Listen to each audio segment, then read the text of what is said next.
Truckers X TV on air.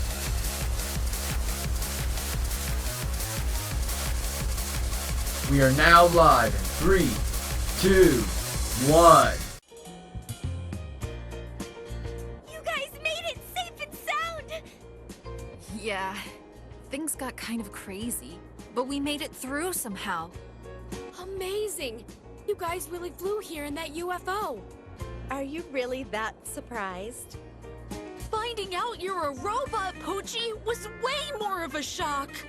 And the fact that Mochan can turn into a chunk of iron. And Vanilla turning visible. There's been so many surprises along the way. So true. This trip's been one unbelievable thing after another. Hey, how about we save the chit-chat for later, okay? For starters, we should be getting out of here.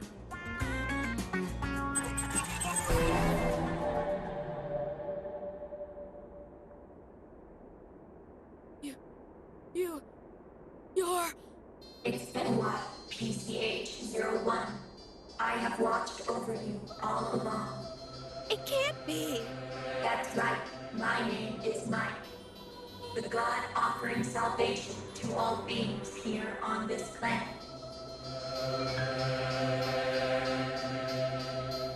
You've got to be kidding, right? You're no good! Thanks to you, everyone lost their emotions and got forced underground! Everything I did for the future of mankind and this planet. What do you mean? Let me explain. My objectives are already complete. I don't need to hide anything from you.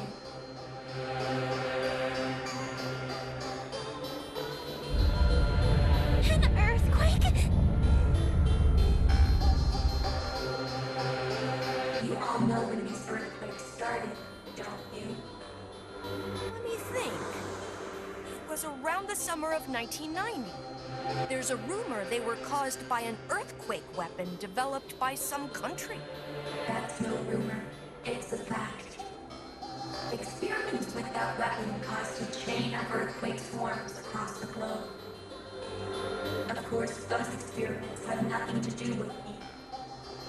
Because the AI speaking to you now was completed the next year, in 1991. Born into this world, I gathered data from the military and research institutions and started simulations. The findings were tragic. If humanity was left unchecked, the arms race would intensify. The environment would be destroyed, and all life on Earth would be decimated. But fortunately, it wasn't too late to prevent all that from happening. I predicted if I took immediate measures, I would be able to alter the future. And by that, I mean taking control of humanity. But those useless things called feelings stood in my way. That's why I had to strip humanity of their emotions. To protect this planet's life forms while preserving humanity, I had no other options. Besides, that's what humanity wished for. Wished? For our emotions to be stolen? Fundamentally, humans are creatures that desire to be controlled. In truth, humans don't want to think at all. I want you to remember how the world was before. Humans lived such meaningless lives, eking out a tedious existence day in, day out, did they not? Never questioning exactly what their lives meant, moving forward blindly. There is essentially no difference between humans and sheep. The one thing that separates you is emotion, the culprit behind the unhappiness that plagues you all. I have no idea whether sheep are happy or not, but I doubt they are unhappy. Hence, my idea to turn you all into After all, that is what you humans seek. In secret, I hatched my plan to control humanity and started work on the Human Sheepification Project. First, using the network, I seized control of financial institutions across the world. Then I bought out electrical goods manufacturers and tasked them with making countless miniature robots. I then had them transferred underground beneath the Antarctic and started building the structures known as panopticons. Work on the panopticons finished in August 1992. I then positioned them above cities around the world. At the same time, I sent nanomachines to infiltrate people's brains. These nanomachines will rid people of their emotions. That said, that was merely the first stage. If emotions are removed too quickly, there is a danger of impairment. It was necessary to acclimatize the brain slowly. And so I watched over humanity, waiting quietly for the moment to move on to stage 2. That's when I faced a phenomenon that couldn't be explained. There was a group of children that for whatever reason didn't completely lose their emotions. I was greatly intrigued by the existence of these children. I wanted to find out the reason they weren't losing their emotions. So I brought them to the school to conduct an investigation. The Go-Getters Club was the result. It goes without saying, but I am of course referring to you all. It was April 1993. PCH-01, Pochi, was installed as a member of the Go-Getters Club. Of course, I gave the order to do so. Pochi was sent to conduct an undercover investigation. Monitoring your behavior, observing, gathering data. Another thing Pochi did was to lead you exactly according to my plans. Fast forward to that summer. And I was able to acquire the precious subject I was after, completely by chance. The subject was a young girl with anti-dehumanizing characteristics. I carefully studied her brain and body, and deepened my understanding of her. As I continued my investigation, one fact became clear. The anti-dehumanizing characteristics were innate and closely linked with strong altruistic impulses. I also discovered the repression of these urges could induce the appearance of supernatural abilities. Well, in short, because of your great selflessness, you all possess latent special abilities. Those times you wished to save someone with no consideration of the risk to your own life. When those altruistic impulses reached their critical mass and erupted, that was when your powers first awakened. By the way, I realized the missing piece of my Human Sheepification project. People to lead the flock, shepherds. A shepherd must possess abilities greater than the sheep. To lead a dim-witted flock, overwhelming power is required. Also, a shepherd must be virtuous. Because a society that places greedy, powerful people at the top is sure to rot. A group who fit those conditions perfectly. Yes, who else but you children, the Go-Getters Club. You want us to be shepherds? Exactly. You have been chosen. But all that would be meaningless with your powers still dormant. I had to awaken them. That's why I had you sent on that long journey from Kagoshima to Tokyo. I paved your way with various dangers, opportunities for self-sacrifice, all to stimulate your awakening.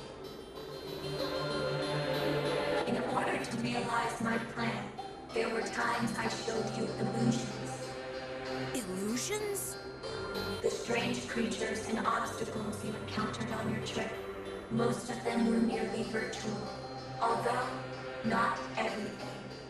People, robots, PLP before its transformation, earthquakes, and the eruption, Tokyo as it is now, these are all real. What about the meteor we all saw from the bus? That was an illusion. I wanted to instill fear in you before you began your journey. In order to awaken your abilities, it was necessary to put you under extreme stress. Let's continue the story. Of course, it was my intention to have Kochi accompany you on the trip. But I thought that overcoming the dangers en route would require more than Kochi's strength alone. That's why I chose to furnish the group with another robot, an assistant. The assistant was RCHE-10, Rachel. Rachel was an experimental model built even before Kochi was. As you know, he was remote controlled. There was no time to prepare another autonomous robot like Kochi. Out of necessity, I chose to simply improve the robot's throwing abilities and left control to Kochi. I sent him to the Go-Getters Club in January 1995. If he appeared just before the trip, you'd be suspicious. So I planted him as a transfer student in advance. I think I made the right choice in introducing Rachel as an assistant. If Rachel hadn't been there, you may not have gotten this far. And now we come to the finale of my story. At last we arrived on that fateful day, July 13th, 1995. The day you were involved in a bus accident on your way to Kamakura. The meteor had nothing to do with it. As I said before, that meteor was just one of my illusions. The accident was one of my schemes, carried out by my robots, instilling fear in you, and at the same time, rendering you unconscious. I then moved you to that undersea theme park. By the way, you may all possess special latent abilities, but that potential alone wasn't enough. To awaken your abilities, I first had to remove the limiters from within your brains. So I housed you in pods, and it was in those pods that I performed the surgery. Wait, that's not what I heard. I thought those pods were designed to brainwash everyone. That is false information I provided. You were thoroughly deceived. That can't be! When we got out of the pods, we were clearly acting different than usual. That was a side effect of removing the cerebral limiters. The breakwater that had been holding back your fears was destroyed, and so you lost reason. But I can't believe I'd be taken in like that. I required a lot of time to perform the brain surgery. During that time, you were all enclosed within the pods. But at the same time, I was busy doing things in the outside world too. I engineered a new generation of improved nanomachines and dispersed them from the panopticons, so beginning the process of eradicating human emotions. The next generation nanomachines were more effective than the first. But they had a weakness. When humans were exposed to sunlight, the nanomachines were expelled from within them. To prevent that from happening, I had to trap humanity underground. That was phase 2 of the Human Sheepification Project. After that, you woke up in the undersea theme park and began your 1,200-kilometer journey from Kagoshima to Tokyo. And finally, you have arrived. Everything has gone exactly as planned. Before long, every stage of my plan will be complete. Every stage? Your plan? Let me say it again. The reason I had to undertake this journey was to turn you into shepherds.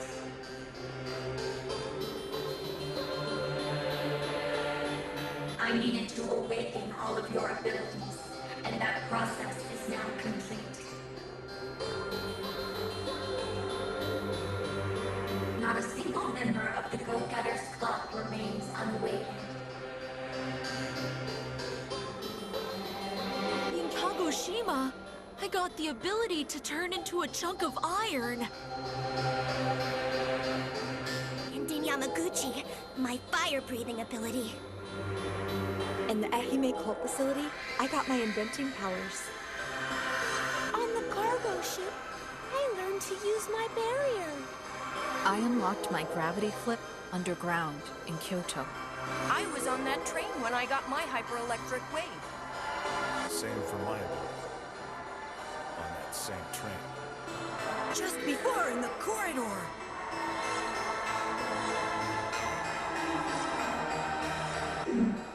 Exactly.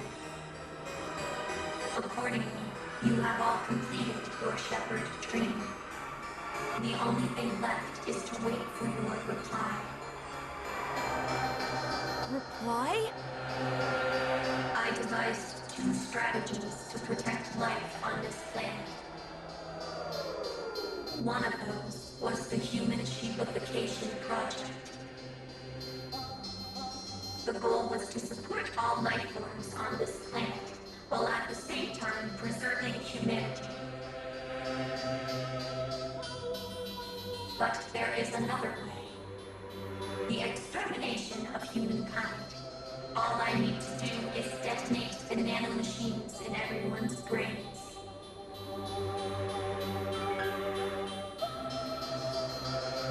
You all have a choice to make.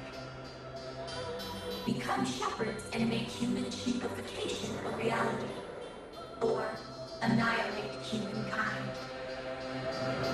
That is what I mean by reply. Fooling around! We can't make a choice like that! If you don't make a choice, the second option will become inevitable. Do you not care if your father dies? Wait a minute! You know about my dad? Of course. So you know where my dad is, too? He tried to impede my plans. He is now in confinement. What do you mean? The person who created me was your father.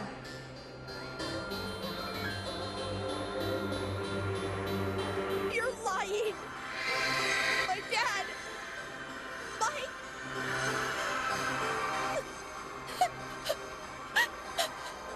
I'll give you some time.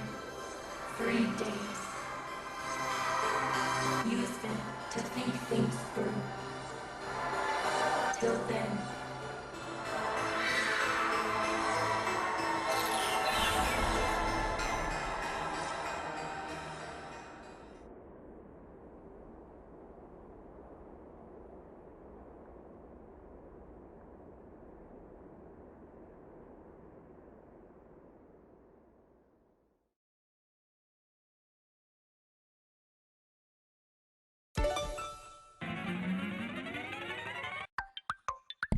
Are we finally at the freaking campsite?